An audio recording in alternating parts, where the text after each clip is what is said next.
बिस्मिल्लाहिर्रहमानिर्रहीम अस्सलाम वालेकुम खेडा दे नाल मैं मुफाज करीम नाज़रीन फीफा वर्ल्ड कप दा रंगा रंग मेला जारी है ते कल अर्जेंटाइन ने इंग्लैंड नू 2-1 तो शिकस्त देती तुसी वो मुहावरा सुनया होना है कि गरूर दा सर हमेशा नीचा होंदा है ते इंग्लिश टीम ने यही किया 85वें मिनट तक इंज लगदा पिया सी कि इंग्लिश टीम हुण भरपूर जश्न मनाएगी फाइनल दा टिकट भी कटा लिया बतौर फुटबॉल फैन मैं भी बड़ा रिलैक्स हो गया थी ते मीमा दी कहंदे ना एक परमार हो गई थी सोशल मीडिया होते लेकिन फिर उर्दू का वर्ड है जज्बात बदल गए वक्त बदल गए एंज ही होया जी साडे नाल ते कल अर्जेंटाइन ने मैच जित गई है मार्टिनेज उन्हों का ट्रम्प कार्ड साबित होए ने एंड विच उन्होंने जिहड़ी हेड किक की है 2-1 तो फतह दवाती उस तो पहले भी असीं फर्नैंडिस की गल करी उन्होंने 85वें मिनट गोल किया यही लगता पिया सी कि शायद हजे भी इंग्लिश टीम जित जाए एक अद्धा गोल होर हो जाए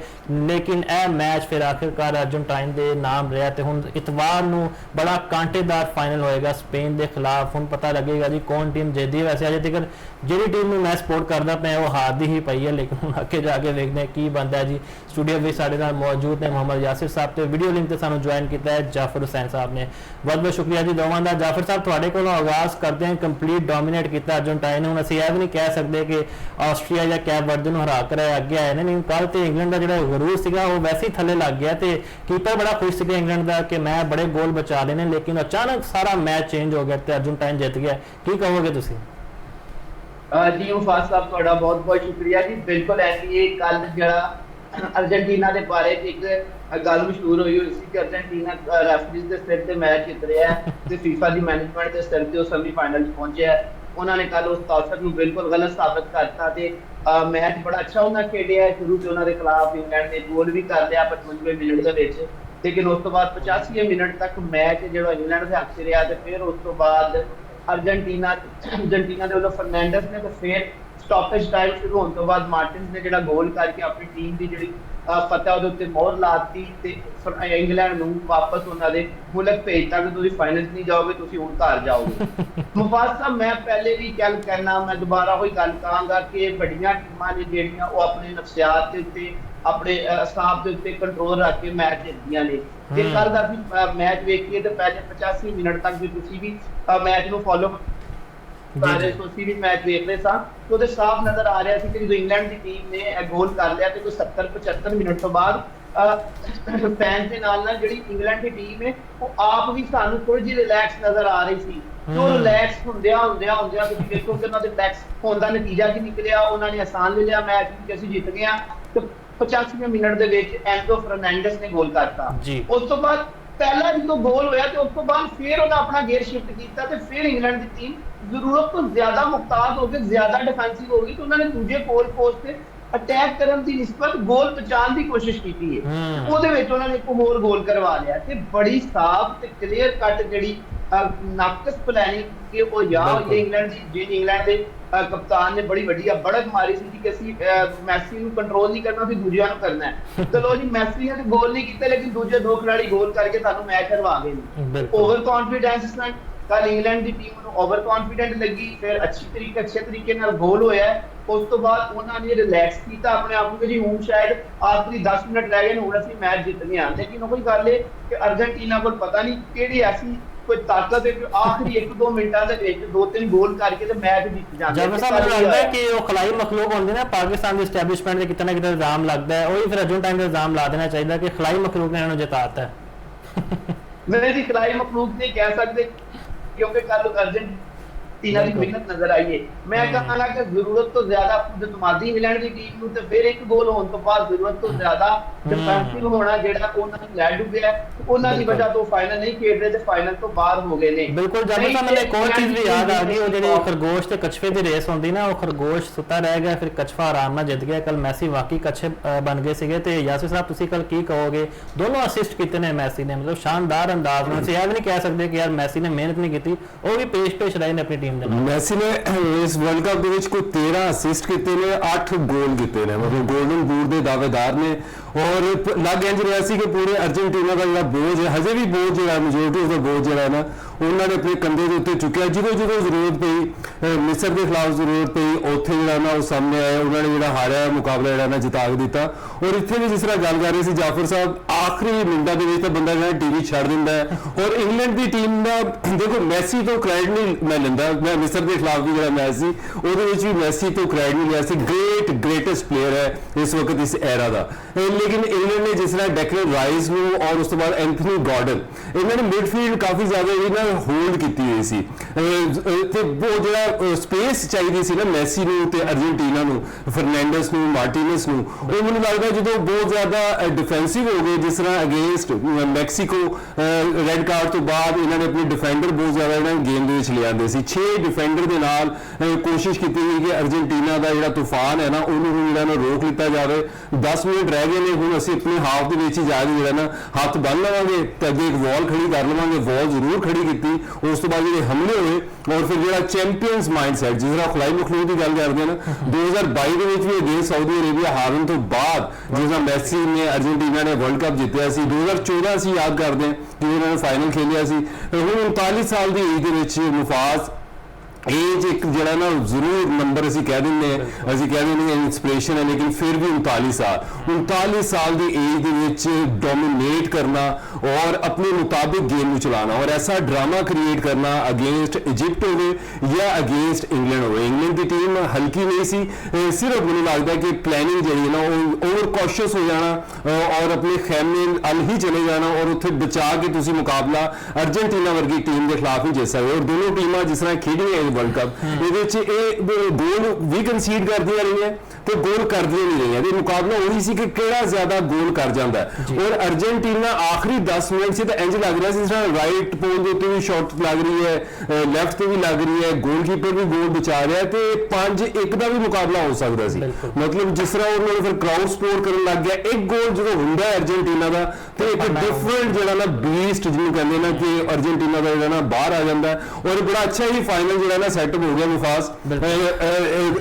ਅਮਰੀਕਨ ਚੈਂਪੀਅਨ ਹੈ, अर्जेंटीना की टीम वर्ल्ड चैंपियन भी है, यूरो चैंपियन है, स्पेन की टीम जिन्हों के कट लोग रेट कर रहे थे, फ्रांस वाली एक्सपेक्टेशन ज्यादा सी, लेकिन स्पेन ने बड़ा ही अच्छे तरीके ना आउट क्लास किया और बड़ा ही जबरदस्त एक 50-50 वाला जो है ना फाइनल जो है ना ਅਸੀਂ ਵੇਖਿਆ ਤੇ ਜਾਫਰ ਸਾਹਿਬ ਬੇਸ਼ੱਕ ਕੱਲ ਮੈਚ ਬੜਾ ਜ਼ਬਰਦਸਤ ਕੀਤਾ, ਅਰਜਨਟਾਈਨ ਨੇ ਮਿਹਨਤ ਵੀ ਕੀਤੀ ਹੈ, ਲੇਕਿਨ ਉਹ ਜਿਹੜੀ ਕੰਟਰੋਵਰਸੀਆਂ ਬਣੀ ਹੋਈਆਂ ਨੇ ਕਿ ਫੇਵਰ ਦਿੱਤਾ ਗਿਆ ਸੀ ਅਰਜਨਟਾਈਨ ਨੂੰ ਹੈ ਤੇ ਅਸੀਂ ਆਪਣੀ ਅੱਖਾਂ ਨਾਲ ਵੇਖਿਆ ਹੈ ਕਿ ਸੋਮਾਲੀਆ ਦੇ ਰੈਫਰੀ ਨੂੰ ਕਦੀ ਵਾਪਸ ਭੇਜਤਾ, ਈਰਾਨ ਦੀ ਟੀਮ ਨੂੰ 5-5 ਘੰਟੇ ਇੰਤਜ਼ਾਰ ਕਰਵਾਇਆ ਗਿਆ, ਫਿਰ ਆਸਟਰੀਆ ਨਾਲ ਜਿੱਦਾਂ ਜਿੱਤੇ, ਫਿਰ ਇਜਿਪਟ ਨਾਲ ਜਿੱਦਾਂ ਉਹ ਜਿੱਤੇ, ਉਹ ਜਿਹੜੇ ਪੁਰਾਣੇ ਗੁਨਾਹ ਨੇ ਉਹ ਤੇ ਨਹੀਂ ਧੁਲ ਜਾਣਗੇ ਇਸ ਮੈਚ ਦੇ ਨਾਲ। ਫਾਸ ਸਾਹਿਬ ਅਸੀਂ ਗੱਲ ਕੱਲ ਵੀ ਇਹ ਕੀਤੀ ਸੀ ਤੁਹਾਡੇ ਪ੍ਰੋਗਰਾਮ ਦੇ ਫੁਰਸਤ ਨਾਲ ਹੀ ਕੀਤੀ ਸੀ ਕਿ ਇੰਗਲੈਂਡ ਦੇ ਖਿਲਾਫ ਰੈਫਰੀ ਉਹਨਾਂ ਨੂੰ ਸਪੋਰਟ ਕਰ ਨਹੀਂ ਸਕਦੇ ਕਿਉਂਕਿ ਇੰਗਲੈਂਡ ਨਾ ਤਾਂ ਕੋਈ ਛੋਟਾ ਜੀ ਤਾਂ ਇੰਗਲੈਂਡ ਦੀ ਜਿਹੜੀ ਫੈਡਰੇਸ਼ਨ ਹੈ ਉਹ ਐਡੀ ਮਾਠੀ ਫੈਡਰੇਸ਼ਨ ਹੈ ਕਿ ਫੀਫਾ ਦੀਆਂ ਜ਼ਿਆਦਤੀਆਂ ਨੂੰ ਬਰਦਾਸ਼ਤ ਕਰ ਲੇਗੀ ਤੇ ਇਹਦੇ ਵਿੱਚ ਨਾ ਤੇ ਕੱਲ ਕੋਈ ਰੈਫਰੀ ਦਾ ਕਮਾਲ ਹੈ ਕੋਈ ਇਮਾਨਦਾਰੀ ਵਿਖਾਈ ਹੈ ਤੇ ਨਾ ਹੀ ਇਹਦੇ ਵਿੱਚ ਫੀਫਾ ਦਾ ਕੋਈ ਕਮਾਲ ਹੈ ਕਿ ਆਪਣੇ ਆਪ ਨੂੰ ਗੈਰ ਜਾਨਿਬਦਾਰ ਸਾਬਤ ਕੀਤਾ ਹੈ। ਬੇਸਿਕਲੀ ਅਗਲਾ ਕਹਿੰਦੇ ਨਾ ਕਿ ਜਦੋਂ ਸਾਹਮਣੇ ਵਾਲਾ ਤਗੜਾ ਹੋਏ ਤੇ ਫਿਰ ਤੁਸੀਂ ਉਹ ਜਿਹਾ ਕਦਮ ਚੁੱਕਦੇ ਆ ਡਰ ਜਾਂਦੇ ਹੋ ਕਿ ਯਾਰ ਅਗਲੇ ਵੱਲੋਂ ਵੀ ਰਿਸਪੌਂਸ ਆ ਸਕਦਾ ਹੈ। ਬਾਕੀ ਗੱਲ ਹੈ ਕੱਲ ਰੈਫਰੀ ਦੀ ਸਪੋਰਟ ਨਹੀਂ ਸੀ ਲੇਕਿਨ ਉਸ ਤੋਂ ਬਾਵਜੂਦ ਅਰਜਨਟੀਨਾ ਨੇ ਮੈਚ ਕੱਲ ਅੱਛਾ ਖੇਡਿਆ। प्लानिंग की कमी सी इंग्लैंड की टीम की जिसकी वजह तो अर्जेंटीना ने मैच जितया है। तुहानू एक छोटी जी सिर्फ मैं मिसाल देना चाहांगा कि बड़ी टीमां कि जितदियां ने असीं 2000 T20 वर्ल्ड कप के सैमीफाइनल की तुहानू एक मिसाल दांगा जो माइक हसी ने आखिरी ओवर दे विच 21 स्कोर करके पाकिस्तान को यकीनी जेहड़ी पता है खो लई सी सईद अजमल दे ओवर दे विच वो किंज मुमकिन होया। तुसीं जो ओवर दा अज भी एनालिसिस करो ते तुहानू नजर आएगा कि माइक हसी ते माइक हसन दी जेहड़ी ऑस्ट्रेलियन टीम मैनेजमेंट सी उन्हें सईद अजमल ऐना को रीड किया होया सी कि सईद अजमल पहली गेंद ते छक्का पेगा तो दूसरी गेंद ऐसे करेगा। तुसीं वो वेखोगे कि जो सईद अजमल दी कदे गेंद सुट्टन दी पोजीशन च हुंदा सी ते माइक हसी अपना पोस्टर पहले हो जा बना लैंदे सन हिट कर देंदे सन। ऐसे प्लानिंग दे नाल जे कल इंग्लैंड दी टीम मैदान च उतरदी इंग्लैंड दी टीम ने मैं कहंगा सब तो वड्डी कोताही उन्हां कोल होई है कि उन्हां ने पूरे इवेंट जो है कुछ समझ ही नहीं सके कि जेहड़ी अर्जेंटीना दी टीम उन्हां ने मोस्टली सारे गोल आखिरी 10 मिनटां दे विच स्टॉपेज टाइम दे विच जो इस चीज ਨੂੰ ਰੀਡ ਕਰ ਲੈਂਦੇ ਤੇ ਆਖਰੀ ਟਾਈਮ ਦੇ ਵਿੱਚ ਕ੍ਰੂਸ਼ਲ ਮੂਮੈਂਟ ਦੇ ਵਿੱਚ ਨਾ ਉਹ ਰਿਲੈਕਸ ਹੁੰਦੇ ਤੇ ਗੋਲ ਹੁੰਦਾ ਤੇ ਜਦੋਂ ਇੱਕ ਗੋਲ ਹੋ ਗਿਆ ਜੇ ਉਸ ਗੋਲ ਤੋਂ ਬਾਅਦ ਤੁਸੀਂ ਇੱਕ ਤੋਂ ਬਾਅਦ ਮੈਚ ਬਰਾਬਰ ਹੈ ਤੇ ਇੰਗਲੈਂਡ ਦੀ ਟੀਮ ਨੂੰ ਚਾਹੀਦਾ ਸੀ ਸਟਾਰ ਖਿਡਾਰੀ ਇੰਗਲੈਂਡ ਦੀ ਟੀਮ ਦੇ ਵਿੱਚ ਸਨ ਇੰਗਲੈਂਡ ਦੀ ਟੀਮ ਨੂੰ ਚਾਹੀਦਾ ਸੀ ਕਿ ਮੁਖਾਲਫ ਟੀਮ ਦੀ ਗੋਲ ਪੋਸਟ ਦੇ ਉੱਤੇ ਬੇਸ਼ੁਮਾਰ ਹਮਲੇ ਕਰਦੀ। ਜੇ ਅਸੀਂ ਇੱਕ ਚੀਜ਼ ਵੇਖਿਆ ਜਾਏ ਤੇ ਕੱਲ ਪੂਰੇ ਮੈਚ ਦੇ ਵਿੱਚ ਜੇ ਮੈਚ ਦਾ ਇੱਕ ਐਨਾਲਿਸਿਸ ਕੀਤਾ ਜਾਏ ਤੇ अर्जेंटीना ने 14 बारी शॉट मारे गोल की कोशिश की लेकिन इंग्लैंड ने सिर्फ 6 बारी शॉट मारे। ਤੁਸੀਂ ਫਰਕ ਵੇਖੋ ਕਿ ਇੰਗਲੈਂਡ ਦੀ ਟੀਮ ਨੇ ਸਿਰਫ 6 ਵਾਰੀ ਗੋਲ ਬਿਲਕੁਲ ਪੋਸੈਸ਼ਨ ਬਹੁਤ ਘੱਟ ਸੀਗਾ ਤੇ ਅਟੈਕਿੰਗ ਕੈਪੇਬਿਲਿਟੀਜ਼ ਵੀ ਸਾਨੂੰ ਘੱਟ ਨਜ਼ਰ ਆਈਆਂ ਇੰਗਲੈਂਡ ਦੀਆਂ। ਤੇ ਅਸੀਂ ਜੇ ਸਪੇਨ ਦੀ ਗੱਲ ਕਰੀਏ ਅਜੇ ਤੱਕ ਸਿਰਫ ਇੱਕ ਗੋਲ ਉਹਨਾਂ ਨੇ ਖਾਇਆ, ਉਹ ਵੀ ਮੇਰੀ second most favourite team Belgium ਦੇ ਖਿਲਾਫ। ਤੇ ਤੁਹਾਨੂੰ ਲੱਗਦਾ ਹੈ ਕਿ ਸਪੇਨ ਨੂੰ ਹਰਾਣਾ ਬੜਾ ਮੁਸ਼ਕਿਲ ਹੋ ਜਾਏਗਾ ਅਰਜਨਟਾਈਨ ਵਾਸਤੇ? ਜੇ ਅਸੀਂ ਲਾਮਿਨ ਜਮਾਲ ਦੀ ਗੱਲ ਕਰੀਏ, ਫੈਰਨ ਟੋਰਿਸ, ਥਰੂ ਆਊਟ ਦਾ ਇਵੈਂਟ ਬੜਾ ਜ਼ਬਰਦਸਤ ਸਪੇਨ ਨੇ ਖੇਡਿਆ ਤੇ ਹੁਣ ਤਗੜਾ ਮੈਚ ਹੋਏਗਾ ਐਤਵਾਰ ਨੂੰ। ਬਿਲਕੁਲ ਮੁਫਾਜ਼ ਸਾਹਿਬ, ਬਿਲਕੁਲ ਸਪੇਨ ਇੱਕ ਤਗੜਾ ਹਰੀਫ ਸਾਬਤ ਹੋਏਗਾ, ਕਿਉਂਕਿ ਸਪੇਨ ਦੇ ਜੇ ਤੁਸੀਂ ਥਰੂ ਸਪੇਨ ਦਾ ਜਰਨੀ ਵੇਖੋ, ਫਾਈਨਲ ਤੱਕ ਪਹੁੰਚਣ ਦਾ ਜਿਹੜਾ ਸਫ਼ਰ ਹੈ ਉਹਦੇ ਵਿੱਚ ਉਹਨੇ ਕੋਈ ਮਾਠੀ ਟੀਮ ਨੂੰ ਨਹੀਂ ਹਰਾਇਆ। ਸਾਰੀਆਂ ਟੀਮਾਂ, ਜੇ ਮੈਂ ਉਹਨਾਂ ਟੀਮਾਂ ਨੂੰ ਰੇਟ ਕਰਾਂ ਤਾਂ ਇੰਗਲੈਂਡ ਨਾਲੋਂ ਵੀ ਤਗੜੀਆਂ ਹਨ। ਬਿਲਕੁਲ ਨਾਕਆਊਟ ਮਰਹਲੇ ਦੇ ਵਿੱਚ ਸਪੇਨ ਨੇ ਜਿਹੜੀ ਟੀਮ ਨੂੰ ਹਰਾ ਕੇ ਬਾਹਰ ਕੀਤਾ ਹੈ, ਉਹਦੇ ਵਿੱਚ ਉਹਨਾਂ ਨੇ ਸਭ ਤੋਂ ਪਹਿਲੇ ਪੁਰਤਗਾਲ ਨੂੰ ਹਰਾਇਆ, ਫਿਰ ਬੈਲਜੀਅਮ ਨੂੰ ਹਰਾਇਆ ਤੇ ਫਿਰ ਮੋਸਟ ਫੇਵਰਟ ਫਰਾਂਸ ਨੂੰ ਹਰਾਇਆ। ਉਹ 3 ਟੀਮਾਂ ਨੇ ਜਿਨ੍ਹਾਂ ਦੇ ਬਾਰੇ ਚ ਲੋਕ ਕਹਿ ਰਹੇ ਸਨ ਇਵੈਂਟ ਸ਼ੁਰੂ ਹੋਣ ਤੋਂ ਬਾਅਦ ਕਿ ਇਹ 3 ਟੀਮਾਂ ਫਾਈਨਲ 4 ਲਈ ਫੇਵਰਿਟ ਨੇ। ਉਹਨਾਂ 3 ਟੀਮਾਂ ਨੂੰ ਹਰਾਉਣ ਤੋਂ ਬਾਅਦ ਫਾਈਨਲੀ ਕੁਆਲੀਫਾਈ ਕੀਤਾ। ਤੇ ਜੇ ਦੂਜੇ ਪਾਸੇ ਮੈਸੀ 11 ਦੀ ਗੱਲ ਕਰੀਏ ਤਾਂ ਮੈਸੀ 11 ਵੀ ਕੋਈ ਵੱਡਾ ਮੈਚ ਖੇਡਿਆ ਇੰਗਲੈਂਡ ਦਾ, ਲੇਕਿਨ ਇੰਗਲੈਂਡ ਵੀ ਬੈਲਜੀਅਮ, ਪੁਰਤਗਾਲ ਤੇ ਫਰਾਂਸ ਨਾਲੋਂ ਛੋਟਾ ਹਰੀਫ ਸੀ। ਉਸ ਟੱਕਰ ਦਾ ਹਰੀਫ ਅਜੇ ਤੱਕ ਅਰਜਨਟੀਨਾ ਨੂੰ ਨਹੀਂ ਮਿਲਿਆ ਜਿਹੜੀ ਟੱਕਰ ਦੇ ਹਰੀਫਾਂ ਨਾਲ ਸਪੇਨ ਭਿੜਿਆ ਤੇ ਸਪੇਨ ਨੇ ਮੈਚ ਜਿੱਤੇ ਨੇ। ਹੁਣ ਤੁਸੀਂ ਵੇਖਾਂਗੇ ਕੱਲ ਦੇ ਮੈਚ ਦੇ ਵਿੱਚ ਜਿਹੜਾ ਉਹਨਾਂ ਦਾ ਗੋਲਕੀਪਰ ਸਾਈਮਨ ਤੇ ਉਹਦਾ ਰੋਲ ਬਹੁਤ ਜ਼ਿਆਦਾ ਹੋਏਗਾ ਕਿ ਉਹ ਕਿਸ ਤਰ੍ਹਾਂ ਗੋਲਾਂ ਨੂੰ ਬਚਾਉਂਦਾ ਹੈ, ਕਿਉਂਕਿ ਉਹਦੀ ਥਰੂ ਆਊਟ ਦਾ ਇਵੈਂਟ, ਪੂਰੇ ਇਵੈਂਟ ਦੇ ਵਿੱਚ ਉਹਦੀ ਕਾਰਕਰਦਗੀ, ਸ਼ਾਨਦਾਰ ਕਾਰਕਰਦਗੀ ਰਹੀ ਹੈ। ਦੇਖੋ ਇਹ ਆਪਣੇ ਆਪ 'ਚ ਇੱਕ ਰਿਕਾਰਡ ਹੈ ਕਿ ਇੱਕ ਗੋਲਕੀਪਰ ਨੇ ਸਿਰਫ 1 ਗੋਲ ਕੰਸੀਡ ਕੀਤਾ ਤੇ ਉਹ ਵੀ ਟੌਪ ਕਲਾਸ ਬੈਲਜੀਅਮ ਦੀ ਟੀਮ ਕੋਲੋਂ, ਉਹ ਵੀ ਖੇਡਦੇ 58ਵੇਂ ਮਿੰਟ ਦੇ ਵਿੱਚ। ਯਾਨੀ ਕਿ ਉਸ ਮੈਚ ਵਿੱਚ ਵੀ ਪਹਿਲੇ 1 ਘੰਟਾ ਤਕਰੀਬਨ ਉਹਨੇ ਬੈਲਜੀਅਮ ਦੀ ਟੀਮ ਨੂੰ ਵੀ ਆਪਣੇ ਕੋਲ ਫੜਕਣ ਨਹੀਂ ਦਿੱਤਾ ਤੇ ਉਸ ਤੋਂ ਬਾਅਦ 1 ਘੰਟੇ ਬਾਅਦ ਬੈਲਜੀਅਮ ਦੀ ਟੀਮ ਨੇ 1 ਗੋਲ ਕੀਤਾ ਤੇ ਉਸ ਤੋਂ ਬਾਅਦ ਤੇ ਪਹਿਲੇ ਸਪੇਨ ਨੇ ਜਿੰਨੇ ਮੈਚ ਜਿੱਤੇ ਨੇ 0 ਦੇ ਮਾਰਜਨ ਤੋਂ ਜਿੱਤੇ, ਮਤਲਬ ਕਿ ਦੂਜੀ ਟੀਮ ਦਾ ਸਕੋਰ 0 ਸੀ ਤੇ ਇਹਦਾ ਮਾਰਜਨ ਉਹਨੇ ਗੋਲ ਤੇ ਜਿੰਨਿਆਂ ਨੇ ਕੀਤੇ। ਤੇ ਇੱਕ ਤਗੜਾ ਮੁਕਾਬਲਾ ਸਾਨੂੰ ਵੇਖਣ ਨੂੰ ਮਿਲੇਗਾ। ਸਿਰਫ ਸਪੇਨ ਨੂੰ ਚਾਹੀਦਾ ਹੈ ਕਿ ਆਖਰੀ 15 ਤੋਂ 20 ਮਿੰਟ ਦੀ ਜਿਹੜੀ ਅਰਜਨਟੀਨਾ ਦੀ ਟੀਮ ਦੀ ਪਲੈਨਿੰਗ ਹੈ, ਕਿਉਂਕਿ ਅਰਜਨਟੀਨਾ ਦੇ ਟੀਮ ਦੇ ਜਿਹੜੇ ਕੋਚ ਨੇ, ਜਿਹੜੇ ਮੈਨੇਜਰ ਨੇ, ਉਹ ਕੁਝ ਇਸ ਤਰ੍ਹਾਂ ਪਲਾਨ ਕਰ ਰਹੇ ਨੇ ਪੂਰੇ ਮੈਚ ਦੇ ਵਿੱਚ। ਉਹਨਾਂ ਨੇ ਤੁਸੀਂ ਦੇਖਿਆ ਹੋਏਗਾ ਕਿ ਇਸ ਇਵੈਂਟ ਦੇ ਵਿੱਚ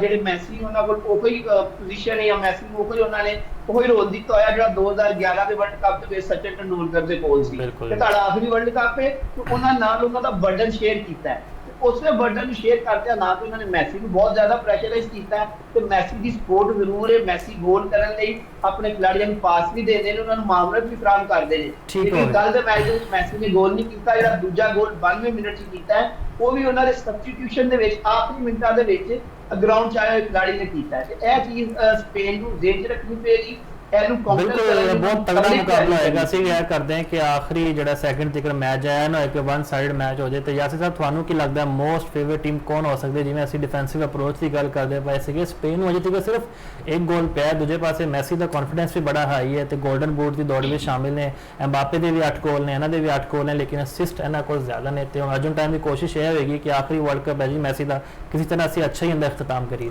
ਦੇਖੋ ਦੋਨੋਂ ਤਰਫ ਜੋ ਹੈ ਨਾ ਤਾਰੀਖੀ ਪਲੇਅਰ ਨੇ। ਅਗਰ ਮੈਸੀ ਤਾਰੀਖ ਰਚ ਚੁੱਕੇ ਨੇ ਤੇ ਇੱਕ ਉਹ ਤਾਰੀਖ ਨੂੰ ਜਿਹੜਾ ਡਬਲ ਕਰਨਾ ਚਾਹੁੰਦੇ ਨੇ, 2 ਵਰਲਡ ਕੱਪ ਜਿਹੜਾ ਨਾ ਜਿੱਤਣਾ ਚਾਹੁੰਦੇ ਨੇ। ਗ੍ਰੇਟ ਮੈਰਾਡੋਨਾ ਜਿਹੜਾ ਨਾ ਉਹਨਾਂ ਨੂੰ ਜਿਹੜਾ ਨਾ ਲੈਵਲ ਕਰਨਾ ਚਾਹੁੰਦੇ ਨੇ। ਉਹ ਦੂਸਰੀ ਤਰਫ ਤੁਸੀਂ ਲਾਮਿਨ ਜਮਾਲ ਦੀ ਕਹਾਣੀ ਹੈ, ਉਹ ਬੜੀ ਇੰਸਪਾਇਰਿੰਗ ਕਹਾਣੀ ਹੈ। 19 ਸਾਲ ਦਾ ਲੜਕਾ ਔਰ ਯੰਗੈਸਟ ਪਲੇਅਰ ਹੋਏਗਾ ਜਿਹੜਾ ਕਿ ਵਰਲਡ ਕੱਪ ਦਾ ਜਿਹੜਾ ਨਾ ਫਾਈਨਲ ਖੇਲੇਗਾ, ਸਰਪਾਸ ਕਰੇਗਾ ਤੁਹਾਡੇ ਦੋਸਤ ਨੂੰ, ਐਮਬਾਪੇ ਨੂੰ। ਉਹ 19 ਸਾਲ 200 ਦਿੰਦੇ ਸੀ, ਇਹ ਤਕਰੀਬਨ ਜਿਹੜੇ ਨਾ 19 ਸਾਲ ਦੇ ਨੇ। ਔਰ ਯੰਗ ਔਰ ਤੇਜ਼ ਔਰ ਫੁਰਤੀਲੀ ਟੀਮ ਹੈ। ਪੈਡਰੀ ਹੋਵੇ ਜਾਂ ਬਾਕੀ ਇਹਨਾਂ ਦੇ ਜਿੰਨੇ ਵੀ ਪਲੇਅਰਸ ਨੇ ਸਪੇਨ ਦੇ, ਤੁਹਾਨੂੰ ਯਾਦ ਹੋਏਗਾ ਕੈਪ ਵਰਦੇ ਦੇ ਨਾਲ ਇਹਨਾਂ ਨੇ ਪਹਿਲਾ ਮੁਕਾਬਲਾ ਖੇਡਿਆ ਸੀ। ਉਹਦੇ ਵਿੱਚ ਵਜ਼ੀਨੀਆ ਜਿਹੜਾ ਸੀ ਉਹ ਹੀਰੋ ਬਣਿਆ ਸੀ। ਉਹਦੇ ਚੰਦ ਹਜ਼ਾਰ ਫੋਲੋਅਰ ਸੀ, ਉਹ ਮਿਲੀਅਨਸ ਦੇ ਵਿੱਚ ਜਿਹੜਾ ਨਾ ਚਲਾ ਗਿਆ ਸੀ। ਔਰ ਪਬਲਿਕ ਜਿਹੜਾ ਨਾ ਸਭ ਕੁਝ ਜਾਣਦੀ ਹੈ, ਉਹ ਸਭ ਨੂੰ ਪਤਾ ਸੀ ਸਪੇਨ ਇਸ ਵਰਲਡ ਕੱਪ ਦੇ ਵਿੱਚ ਜਿਹੜਾ ਨਾ ਫੇਵਰਟ ਦੇ ਤੌਰ ਦੇ ਉੱਤੇ ਫਰਾਂਸ ਔਰ ਸਪੇਨ। ਅਰਜਨਟੀਨਾ ਨੂੰ ਜ਼ਿਆਦਾ ਕੋਈ ਰੇਟ ਇਸ ਲਈ ਨਹੀਂ ਕਰਦਾ ਕਿ ਇੱਕ ਮੁਫਾਸ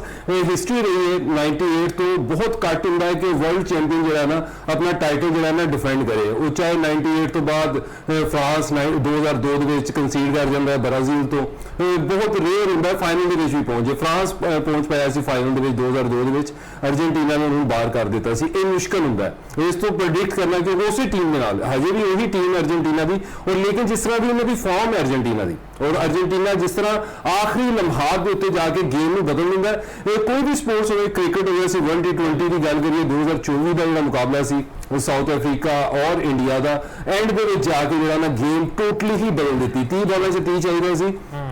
ਇੰਡੀਆ ਜਿੱਤ ਗਿਆ। ਜਦੋਂ ਤੁਸੀਂ ਇਹੋ ਜਿਹੇ ਮੁਕਾਬਲੇ ਜਿੱਤਦੇ ਹੋ ਜਿੱਥੇ ਤੁਸੀਂ ਥੱਲੇ ਲੱਗੇ ਹੁੰਦੇ ਹੋ, ਹਾਰੇ ਹੁੰਦੇ ਹੋ, ਔਰ ਤੁਸੀਂ ਵਾਪਸੀ ਕਰਦੇ ਹੋ, ਦੇਖੋ ਟਾਈਮ ਦਾ ਇੱਕ ਪ੍ਰੈਸ਼ਰ ਹੁੰਦਾ ਹੈ। ਕੱਲ ਕਮੈਂਟੇਟਰ ਬਾਰ-ਬਾਰ ਕਹਿ ਰਹੇ ਸੀ ਕਿ ਜਿਹੜਾ ਟਾਈਮ ਹੈ ਨਾ ਉਹ ਇੰਗਲੈਂਡ ਦਾ ਦੋਸਤ ਹੈ, ਆਖਰੀ 10 ਮਿੰਟ ਰਹਿ ਗਏ, ਔਰ ਟਾਈਮ ਜਿਹੜਾ ਨਾ ਦੁਸ਼ਮਣ ਹੈ ਅਰਜਨਟੀਨਾ ਦਾ। ਲੇਕਿਨ ਤੁਸੀਂ ਦੇਖੋ ਕਿ ਉਹਨਾਂ ਦੇ ਅੰਦਰ ਕੌਨਫੀਡੈਂਸ ਕਿੰਨਾ ਸੀ, ਔਰ ਲੋਕਾਂ ਦੇ ਅੰਦਰ ਕਿੰਨਾ ਕੌਨਫੀਡੈਂਸ ਸੀ। ਜਦੋਂ ਪਹਿਲਾ ਗੋਲ ਹੋਇਆ ਕਿ ਹੁਣ ਦੂਜਾ ਹੋ ਜਾਏਗਾ, ਕਿਸੇ ਵਕਤ ਵੀ ਹੋ ਜਾਏਗਾ, ਜਦੋਂ ਇਹ ਫੀਲਿੰਗ ਕਿਸੇ ਟੀਮ ਤੋਂ ਆਉਂਦੀ ਹੈ ਨਾ ਤੇ ਉਦੋਂ ਜਿਹੜਾ ਨਾ ਉਹ ਟੀਮ ਬੜੀ ਹੀ ਖਤਰਨਾਕ ਹੁੰਦੀ ਹੈ। ਮਤਲਬ ਅਰਜਨਟੀਨਾ ਨੂੰ ਕਹਿ ਦੇਣਾ ਕਿ ਨਹੀਂ ਜਿੱਤ ਸਕਦਾ, ਇਹ ਵੀ ਬੜਾ ਜਿਹੜਾ ਨਾ ਮੁਸ਼ਕਲ ਜਿਹੜੀ ਨਾ ਗੱਲ ਹੈ। ਅਰਜਨਟੀਨਾ ਵੀ ਦਿਖਾਈ ਦਿੰਦੀ ਅਗਰ ਉਹਦੀ ਟੀਮ ਨੂੰ ਦੇਖੋ ਕਿ ਉਹ ਵਰਲਡ ਕੱਪ ਜਿੱਤ ਸਕਦੀ। ਫਿਰ ਸਪੇਨ ਨੂੰ ਦੇਖੋ, ਜਿਸ ਤਰ੍ਹਾਂ ਯੂਰੋ ਚੈਂਪੀਅਨ, ਫਰਾਂਸ ਨੂੰ ਬਾਰ-ਬਾਰ ਹਰਾਉਣਾ, ਇੰਗਲੈਂਡ ਨੂੰ ਯੂਰੋ ਕੱਪ ਦੇ ਵਿੱਚ ਬੜੀ ਅੱਛੀ ਟੀਮ ਇੰਗਲੈਂਡ ਦੀ। ਸਟ੍ਰੈਟਜੀ ਵਾਈਜ਼ ਮੈਂ ਕਹਿੰਦਾ ਕਿ ਮਾਰ ਖਾਧੀ ਕਿ ਤੁਸੀਂ ਇੰਨੇ ਜ਼ਿਆਦਾ ਡਿਫੈਂਡਰ ਜਦੋਂ ਪਾ ਦਿੰਦੇ ਹੋ, ਤੁਸੀਂ ਨਾਰਮਲ ਗੇਮ ਖੇਡਦੇ ਹੋ ਸਕਦਾ ਕਿ ਇਹਨੂੰ ਅੱਛੀ ਗੇਮ ਜਿਹੜੀ ਨਾ ਫਿਨਿਸ਼ ਕਰ ਜਾਂਦੇ, ਜਿੱਤ ਫਿਰ ਨਾ ਸਕਦੇ, ਕੋਈ ਡਰਾ ਕਰ ਲੈਂਦੇ ਜਾਂ ਪੈਨਲਟੀਜ਼ ਦੇ ਉੱਤੇ ਚਲੇ ਜਾਂਦੇ। ਲੇਕਿਨ ਉਹਨਾਂ ਨੇ ਇੰਗਲੈਂਡ ਨੂੰ ਹਰਾਇਆ ਹੋਇਆ ਹੈ ਸਪੇਨ ਦੀ ਟੀਮ ਨੇ।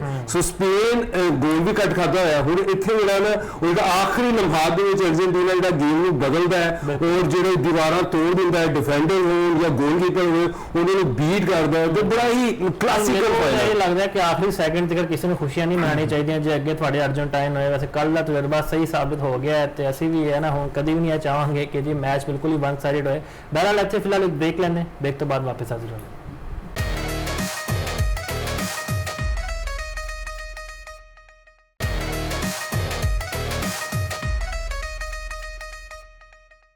ब्रेक तो बाद खुश आमदीद जी। आईसीसी की गल करते हैं, नवे असूल मुतारिफ करवा दिते गए हैं, टीमां भी वधाती वर्ल्ड कप लिए। हुण 12 टीमां होणगियां ते 3 होस्ट नेशन, मतलब जिवें फीफा वर्ल्ड कप विच हुंदा है ना, जिद्दां असीं वेखदे पे हां अमेरिका, कैनेडा या मैक्सीको, हुण क्रिकेट विच भी असीं वेखांगे कि 3 होस्ट नेशन होणगे। ते यह भी कहा जा रहा है कि टॉप 7 का ग्रुप भी होएगा। ते जिद्दां फीफा वर्ल्ड कप विच जिहड़ी तीसरी टीम होंदी है ना, वो बाहर नहीं होंदी। हुण यह भी असीं एक उम्मीद ला सकते हैं कि खुदा ना खास्ता असीं इंडिया कोलों 2 मैच भी हार जाण ते किते ना किते असीं इवेंट विच वापस जिंदा रहणगे। एशिया कप की मिसाल मौजूद है, 3 मैच हो गए, तीनों बारी असीं हार गए ने। नवे नवे असूल ते आ रहे हैं, लेकिन ਜਦੋਂ तक साडा अपना घर ठीक नहीं होएगा, मैनूं नहीं लगता कि भावें 5 बारी मैच हो जाए इंडिया नाल असीं जित सकते हैं। जाफर साहब की कमेंट करोगे इस बारे में? जी मुफाज साहब, आईसीसी ਵੱਲੋਂ ਇਹ ਜਿਹੜਾ ਕਦਮ ਚੁੱਕਿਆ ਗਿਆ ਬੇਸਿਕਲੀ ਵਨਡੇ ਤੇ T20 ਵਰਲਡ ਕੱਪ ਦੇ ਵਿੱਚ ਮਜ਼ੀਦ ਦਿਲਚਸਪੀ ਲੋਕਾਂ ਦੀ ਪੈਦਾ ਕਰਨ ਲਈ ਤੇ ਉਹਨਾਂ ਨੂੰ ਰੰਗਾ ਰੰਗ ਬਣਾਉਣ ਲਈ ਕੀਤਾ ਗਿਆ। ਵਨਡੇ ਫਾਰਮੈਟ ਦੇ ਵਿੱਚ ਜਿਹੜੀਆਂ 11 ਟੀਮਾਂ ਨੇ ਉਹ ਪਹਿਲੇ ਤੋਂ ਮੌਜੂਦ ਹੋਣਗੀਆਂ ਸੁਪਰ 12 ਰਾਉਂਡ ਦੇ ਵਿੱਚ, ਜਿਹਨੂੰ ਤੁਸੀਂ ਦੂਜਾ ਮਰਹਲਾ ਵੀ ਕਹਿ ਸਕਦੇ ਹੋ। ਤੇ ਉਸ ਤੋਂ ਇਲਾਵਾ ਜਿਹੜੀ 12ਵੇਂ 13ਵੇਂ ਤੇ 14ਵੇਂ ਨੰਬਰ ਵਾਲੀ ਟੀਮ ਹੋਈ, ਉਹਨਾਂ ਦੇ ਦਰਮਿਆਨ ਇੱਕ ਸੁਪਰ ਜੀ ਖੇਡੀ ਜਾਏਗੀ ਤੇ ਉਹਦੀ ਫਾਤਿਹਾ ਟੀਮ ਹੈ ਜਿਹੜੀ ਉਹ ਉੱਥੇ 12 ਟੀਮਾਂ ਦੇ ਨਾਲ 12ਵੀਂ ਟੀਮ ਬਣੇਗੀ। ਤੇ ਫਿਰ 2-2 ਦੇ ਗਰੁੱਪ ਬਣਨਗੇ ਵਨਡੇ ਦੇ ਵਰਲਡ ਕੱਪ ਦੇ ਵਿੱਚ। 6 ਦੇ 2 ਗਰੁੱਪ ਬਣਨਗੇ ਤੇ ਹਰ ਗਰੁੱਪ ਦੀ 3 ਟੀਮਾਂ ਨੇ ਜਿਹੜੀਆਂ ਉਹ ਸੁਪਰ 7 ਦੀ ਕੁਆਲੀਫਾਈ ਕਰਨਗੀਆਂ। ਤੇ ਉਸ ਤੋਂ ਬਾਅਦ ਇੱਕ ਟੀਮ ਐਸੀ ਹੋਏਗੀ ਜਿਹੜੀ 7ਵੀਂ ਟੀਮ ਹੋਏਗੀ, ਜਿਹੜੀ ਹਾਈਲੀ ਰੈਂਕ ਟੀਮ ਹੋਏਗੀ, ਜਿਹੜੀ ਆਈਸੀਸੀ ਦੀ ਹਾਈਲੀ ਰੈਂਕ 7ਵੀਂ ਟੀਮ ਹੋਏਗੀ। ਤੇ ਜਿਹੜਾ ਸੁਪਰ 7 ਦਾ ਜਿਹੜਾ ਮਰਹਲਾ ਹੋਏਗਾ, ਉਹ ਜਿਹੜਾ ਬੁਨਿਆਦੀ ਤੌਰ ਤੇ ਤੀਜਾ ਮਰਹਲਾ ਹੋਏਗਾ ਵਰਲਡ ਕੱਪ ਦਾ, ਉਹਦੇ ਵਿੱਚ ਹਰ ਟੀਮ ਰੋਬਿਨ ਰਾਉਂਡ ਫਾਰਮੈਟ ਦੇ ਉੱਤੇ ਹਰ ਟੀਮ ਦੇ ਨਾਲ ਮੈਚ ਖੇਡੇਗੀ ਤੇ ਜਿਹੜੀਆਂ ਟਾਪ 4 ਟੀਮਾਂ ਹੋਣਗੀਆਂ ਉਹ ਸੈਮੀਫਾਈਨਲ ਖੇਡਣਗੀਆਂ। ਇੱਕ ਬੜਾ ਹੀ ਕਹਿ ਲਓ ਕਿ ਇੱਕ ਨਵਾਂ ਤਜਰਬਾ, ਵਾਕਈ ਨਵਾਂ ਤਜਰਬਾ, ਜਿਹਦੇ ਵਿੱਚ ਸੁਣਨ ਚ ਤੇ ਪੜ੍ਹਨ ਚ ਤੇ ਲੱਗ ਰਿਹਾ ਕਿ ਵਾਕਈ ਇਹ ਖੇਡ ਨੂੰ ਇੱਕ ਨਵੀਂ ਕਹਿ ਲਓ ਕਿ ਜੋਹਰ ਬਖਸ਼ੇਗਾ। ਕਿ ਜਿਹੜਾ ਪਹਿਲੇ ਇੱਕ ਬੋਲਿੰਗ ਦਿਆ ਤਰੀਕਾ ਕਿਆ ਹੋ ਗਿਆ, ਫਿਰ ਪ੍ਰੀ ਕੁਆਟਰ ਫਾਈਨਲ, ਫਿਰ ਕੁਆਟਰ ਫਾਈਨਲ ਤੇ ਫਿਰ ਸੈਮੀਫਾਈਨਲ, ਜਾਂ ਉਸ ਤੋਂ ਬਾਅਦ ਸੁਪਰ 60 ਤੋਂ ਬਾਅਦ ਡਾਇਰੈਕਟ ਸੈਮੀਫਾਈਨਲ ਕਰਾ ਦਿੰਦੇ ਸਨ। ਤੇ ਹਰ ਟੀਮ ਦੇ ਨਾਲ ਮੁਕਾਬਲਾ ਕਰਨ ਦਾ ਮੌਕਾ ਨਹੀਂ ਸੀ ਮਿਲਦਾ। 2023 ਦੇ ਵਿੱਚ 1992 ਤੋਂ ਬਾਅਦ 2023 ਦਾ ਜਿਹੜਾ ਵਨਡੇ ਵਰਲਡ ਕੱਪ ਸੀ, ਉਹਦੇ ਵਿੱਚ ਰੋਬਿਨ ਰਾਉਂਡ ਫਾਰਮੂਲਾ ਸੀ ਜਿਹੜਾ ਉਹ ਅਪਣਾਇਆ ਗਿਆ ਸੀ ਕਿ ਹਰ ਟੀਮ ਦੇ ਨਾਲ ਮੈਚ ਖੇਡੇਗੀ ਤੇ ਆਫਟਰ ਫਸਟ ਰਾਉਂਡ ਜਿਹੜਾ ਉਹਨਾਂ ਦੇ ਪੁਆਇੰਟਸ ਨੇ ਉਹਨਾਂ ਦੀ ਬੇਸ ਦੇ ਉੱਤੇ ਜਿਹੜੀਆਂ ਆਪਣੀਆਂ 4 ਟੀਮਾਂ ਨੇ ਉਹ ਸੈਮੀਫਾਈਨਲ ਖੇਡਣਗੀਆਂ ਜੀ। ਉਹਦੇ ਵਿੱਚ ਲੇਕਿਨ ਉਹਦੇ ਵਿੱਚ ਜਦੋਂ ਐਡੇ ਵੱਡੇ ਲੈਵਲ ਦੇ ਉੱਤੇ ਤੁਸੀਂ ਇਹੋ ਜਿਹਾ ਫਾਰਮੈਟ ਅਪਣਾਉਣਾ ਚਾਹੁੰਦੇ ਹੋ ਜਿਹਦੇ ਵਿੱਚ ਹਰ ਟੀਮ ਨਾਲ ਖੇਡੇ, ਤੇ ਉਹਦੇ ਵਿੱਚ ਬਹੁਤ ਸਾਰੀਆਂ ਛੋਟੀਆਂ ਟੀਮਾਂ ਵੀ ਆ ਜਾਂਦੀਆਂ ਨੇ ਤੇ ਦੂਜੇ ਵਾਲੇ ਵਿੱਚ ਟੀਮਾਂ ਦੀ ਤਾਦਾਦ ਤੁਹਾਨੂੰ ਮਹਿਦੂਦ ਕਰਨੀ ਪੈਂਦੀ। ਜੇ 2023 ਦੇ ਵਰਲਡ ਕੱਪ ਦੇ ਵਿੱਚ ਸਿਰਫ 10 ਟੀਮਾਂ ਨੇ ਹਿੱਸਾ ਲਿਆ ਜੀ। ਐਸੇ ਤਰੀਕੇ ਨਾਲ ਜ਼ਿਆਦਾ ਤੋਂ ਜ਼ਿਆਦਾ ਟੀਮਾਂ ਨੂੰ ਅਕੋਮੋਡੇਟ ਕਰਨ ਲਈ ਜਿਹੜਾ ਫੀਫਾ ਦਾ ਫਾਰਮੂਲਾ ਸੀ, ਸ਼ਾਇਦ ਉਸੇ ਫਾਰਮੂਲੇ ਤੇ ਹੁਣ ਚੱਲਦੇ ਨੇ, ਉਹਨਾਂ ਟੀਮਾਂ ਦੀ ਤਾਦਾਦ ਵਧਾਈ ਹੈ। ਤੇ ਆਈਸੀਸੀ ਨੇ ਵੀ ਟੀਮਾਂ ਦੀ ਤਾਦਾਦ ਵਧਾਉਣ ਤੋਂ ਬਾਅਦ ਵੇਖਿਆ ਜਾਏ ਤੇ ਜਿਹੜੀ 14 ਟੀਮਾਂ ਨੇ ਉਹ ਇੱਕ ਰੋਜ਼ਾ ਵਰਲਡ ਕੱਪ ਦੇ ਵਿੱਚ ਬੁਨਿਆਦੀ ਤੌਰ ਤੇ ਸ਼ਾਮਲ ਹੋਣਗੀਆਂ। ਫਿਰ ਉਹ ਫਿਲਟਰ ਹੁੰਦੇ ਆ, ਦੂਜੇ ਮੁਖਤਲਿਫ ਮਰਾਹਲ ਤੋਂ ਗੁਜ਼ਰਦੇ ਹੋਇਆ ਉਹ ਸੁਪਰ 7 ਤੱਕ ਪਹੁੰਚਣਗੇ, ਜਿੱਥੇ ਹਰ ਟੀਮ ਦੇ ਨਾਲ ਖੇਡੇਗੀ। ਯਾਨੀ ਕਿ ਟੌਪ 7 ਜਿਹੜੀਆਂ ਟੀਮਾਂ ਹੋਣਗੀਆਂ ਇਵੈਂਟ ਦੀਆਂ, ਉਹ ਹਰ ਇੱਕ ਟੀਮ ਹਰ ਇੱਕ ਦੇ ਨਾਲ ਖੇਡੇਗੀ। ਇਹਦਾ ਇੱਕ ਫਾਇਦਾ ਹੋਏਗਾ ਕਿ ਜਿਹੜਾ ਅਸੀਂ ਜਿਹਨ ਕਹਿ ਰਹੇ ਹਾਂ ਜੀ ਅਰਜਨਟੀਨਾ ਨੂੰ ਆਸਾਨ ਮੈਚ ਮਿਲੇ ਨੇ, ਤੇ ਐਸ ਫਾਰਮੈਟ ਦੇ ਉੱਤੇ ਕਿਸੇ ਟੀਮ ਨੂੰ ਆਸਾਨ ਮੈਚ ਨਹੀਂ ਮਿਲੇਗਾ। ਕੋਈ ਟੀਮ ਹੈ ਉਹ ਅੱਛੀ ਹੈ ਜਾਂ ਬੁਰੀ, ਉਹਨੂੰ ਹਰ ਅੱਛੀ ਤੇ ਬੁਰੀ ਟੀਮ ਦੇ ਨਾਲ ਖੇਡਣਾ ਪਏਗਾ। ਇੱਕ ਤੇ ਦੂਜਾ ਜਿਹੜਾ ਉਹਨਾਂ ਨੇ ਕਹਿ ਲਓ ਕਿ T20 ਦੇ ਵਰਲਡ ਕੱਪ ਦੇ ਵਿੱਚ ਜੋ ਥੋੜਾ ਜਿਹਾ ਫਾਰਮੈਟ ਦੇ ਵਿੱਚ ਤੇ ਉਹਦੇ ਤਰੀਕਾਕਾਰ ਦੇ ਵਿੱਚ ਜਿਹੜੀ ਤਬਦੀਲੀ ਕੀਤੀ ਹੈ, ਉਹਦੇ ਵਿੱਚ ਪਹਿਲੇ 20 ਟੀਮਾਂ ਹੋਣਗੀਆਂ, ਜਿਹੜੀਆਂ 20 ਟੀਮਾਂ ਕਹਿ ਲਓ ਕਿ ਪੰਜ ਟੀਮਾਂ ਦਾ ਗਰੁੱਪ ਹੋਏਗਾ, ਤੇ ਉਹਨਾਂ ਗਰੁੱਪਾਂ ਦੇ ਵਿੱਚੋਂ ਜਿਹੜੀਆਂ ਟੌਪ 2 ਟੀਮਾਂ ਹੋਣਗੀਆਂ, 5 ਗਰੁੱਪਾਂ ਦੇ ਵਿੱਚੋਂ ਟੌਪ 2 ਟੀਮਾਂ ਸੁਪਰ 10 'ਚ ਜਾਣਗੀਆਂ। ਤੇ ਸੁਪਰ 10 'ਚ ਜਾਣ ਤੋਂ ਬਾਅਦ ਜਿਹੜੇ 5 ਦੇ 2 ਗਰੁੱਪ ਹੋਣਗੇ, ਤੇ ਪਹਿਲੇ ਦੋਵਾਂ ਗਰੁੱਪ ਦੀਆਂ ਜਿਹੜੀਆਂ ਟੌਪ ਕਰਨਗੀਆਂ ਟੀਮਾਂ ਉਹ ਡਾਇਰੈਕਟ ਸੈਮੀਫਾਈਨਲ ਬਿਲਕੁਲ ਤੁਸੀਂ ਸਹੀ ਆਖਿਆ ਕਿ ਮੁਨਫਰਦ ਗਰੁੱਪ ਹੋਏਗਾ। ਦੇਖਦੇ ਆ ਤਜਰਬਾ ਕਾਮਯਾਬ ਹੁੰਦਾ ਹੈ ਕਿ ਨਹੀਂ। ਯਾਸਿਰ ਸਾਹਿਬ ਤੁਸੀਂ ਵੀ ਰਹਿੰਦੇ ਤੇ ਸ਼ਾਰਟ ਕਮੈਂਟ ਕਰ ਦੇਣਾ। ਅੱਛਾ, ਪਹਿਲਾਂ ਤਾਂ ਰਾਉਂਡ ਰੋਬਨ ਦੇ ਉੱਤੇ ਜਿਹੜਾ ਦੋਨੋਂ ਵਰਲਡ ਕੱਪ ਪਿਛਲੇ ਚਲੇ, ਪਹਿਲਾਂ ਵੀ ਤਜਰਬਾ ਹੋ ਚੁੱਕਿਆ 99 ਦੇ ਵਿੱਚ ਸੁਪਰ 6, 2023 ਦੇ ਵਿੱਚ ਵੀ ਜਿਹੜਾ ਨਾ ਸੁਪਰ 6 ਜਾਂ 8 ਸੀ, 2007 ਵਿੱਚ ਪਾਕਿਸਤਾਨ ਇੰਡੀਆ ਦੋਨੋਂ ਵਰਲਡ ਕੱਪ ਚੋਂ ਬਾਹਰ ਹੋ ਗਏ ਸੀ, ਉਹ ਵੀ ਸੁਪਰ 8 ਦੇ ਉੱਤੇ ਜਿਹੜਾ ਨਾ ਗਿਆ ਸੀ। ਮਤਲਬ ਘੁੰਮ ਫਿਰਾ ਕੇ ਫਿਰ ਵਾਪਸ ਉੱਥੇ ਗਏ। ਟੀਮਾਂ ਦੀ ਜਿਹੜੀ ਤਾਦਾਦ ਅਗਰ ਤੁਸੀਂ ਕਹਿੰਦੇ ਵਧਾਉਣ ਦੀ, ਉਦੋਂ ਤੱਕ ਨਹੀਂ ਵੱਧ ਸਕਦੀ ਮੁਫਾਜ਼, ਜਦੋਂ ਤੱਕ ਤੁਸੀਂ ਜਿਹੜਾ ਨਾ ਜਿਹੜੀਆਂ ਛੋਟੀਆਂ ਟੀਮਾਂ ਉਹਨਾਂ ਦੇ ਵੱਡੀਆਂ ਟੀਮਾਂ ਦੇ ਨਾਲ 4 ਸਾਲ ਜਿਹੜੇ ਹੁੰਦੇ ਨੇ ਵਰਲਡ ਕੱਪ ਦੇ ਦਰਮਿਆਨ, ਉਹਦੇ ਦਰਮਿਆਨ ਜਦੋਂ ਤੱਕ ਕੋਈ ਬਾਇਲੈਟਰਲ ਸੀਰੀਜ਼ ਜਾਂ ਟ੍ਰਾਈਨੇਸ਼ਨ ਸੀਰੀਜ਼ ਜਾਂ 4 ਮੁਲਕੀ ਸੀਰੀਜ਼ ਨਹੀਂ ਤੁਸੀਂ ਕਰਾਓਗੇ ਨਾ, ਤੇ ਉਦੋਂ ਤੱਕ ਉਹ ਟੀਮਾਂ ਬਿਹਤਰ ਨਹੀਂ ਹੋਣਗੀਆਂ। ਹੁਣ 3 ਤਾਂ ਦੇਖੋ ਡਾਇਰੈਕਟ ਆ ਗਈਆਂ, ਨਮੀਬੀਆ, ਜ਼ਿੰਬਾਬਵੇ, ਸਾਊਥ ਅਫਰੀਕਾ, 2 ਟੀਮਾਂ ਇਜ਼ਾਫੀ ਕਰ ਦਿੱਤੀਆਂ ਤੁਸੀਂ। 12ਵੀਂ ਟੀਮ ਉਹ ਵੀ 3 ਟੀਮਾਂ ਨਾਲ ਲੜ ਕੇ ਆਏਗੀ। ਉਸ ਤੋਂ ਬਾਅਦ 7 ਟੀਮਾਂ, ਪਹਿਲਾਂ 10 ਟੀਮਾਂ ਹੁੰਦੀਆਂ ਸੀ, 3 ਟੀਮਾਂ ਜਿਹੜੀਆਂ ਮਾਈਨਸ ਕਰ ਦਿੱਤੀਆਂ ਜਾਣਗੀਆਂ। ਇੱਕ ਟੀਮ ਨੂੰ ਜਿਹੜਾ ਨਾ ਇੱਕ ਚਾਂਸ ਮਿਲ ਜਾਏਗਾ, ਜਿਹੜੀ ਕਿ ਦੋਨਾਂ ਗਰੁੱਪਾਂ ਵਿੱਚੋਂ ਬੈਸਟ ਆਫ 7 ਹੋਏਗੀ। ਉਹ ਪਾਕਿਸਤਾਨ ਦੇ 2 ਵਰਲਡ ਕੱਪ ਅਗਰ ਤੁਸੀਂ ਦੇਖੋ 8ਵੇਂ ਜਾਂ 9ਵੇਂ ਨੰਬਰ ਦੇ ਉੱਤੇ ਫਿਨਿਸ਼ ਕਰਦੀ ਰਹੀ ਹੈ। ਨੈਟ ਰਨ ਰੇਟ ਤੋਂ ਜਿਹੜਾ ਨਾ ਬਾਹਰ ਹੋ ਜਾਂਦੀ ਸੀ ਪਾਕਿਸਤਾਨ। ਨਿਊਜ਼ੀਲੈਂਡ ਦੇ ਨਾਲ ਪਾਕਿਸਤਾਨ ਦੀ ਟਾਈ ਪੈ ਗਈ ਸੀ 2019 ਦੇ ਵਿੱਚ। ਹੋ ਸਕਦਾ ਹੈ ਕਿ ICC ਇੱਕ ਡੈਡ ਰਬਰਸ, ਦੂਸਰਾ ਪਾਕਿਸਤਾਨ ਇੰਡੀਆ ਦੇ ਮੁਕਾਬਲੇ ਦੇ ਨਾਲ ਹੀ ਜ਼ਿਆਦਾ ਰੈਵਨਿਊ ਜਨਰੇਟ ਹੁੰਦਾ ਹੈ, ਨਹੀਂ ਤਾਂ ਸਟੇਡੀਅਮ ਜਿਹੜੇ ਨੇ ਐਮਟੀ ਰਹਿ ਜਾਂਦੇ ਨੇ। ਤੇ ਉਹ ਇੱਕ ਚਾਂਸ ਜ਼ਿਆਦਾ ਕਿ ਪਾਕਿਸਤਾਨ ਇੰਡੀਆ ਦੇ 2 ਮੈਚਸ ਮੈਨੂੰ ਲੱਗਦਾ ਕਿ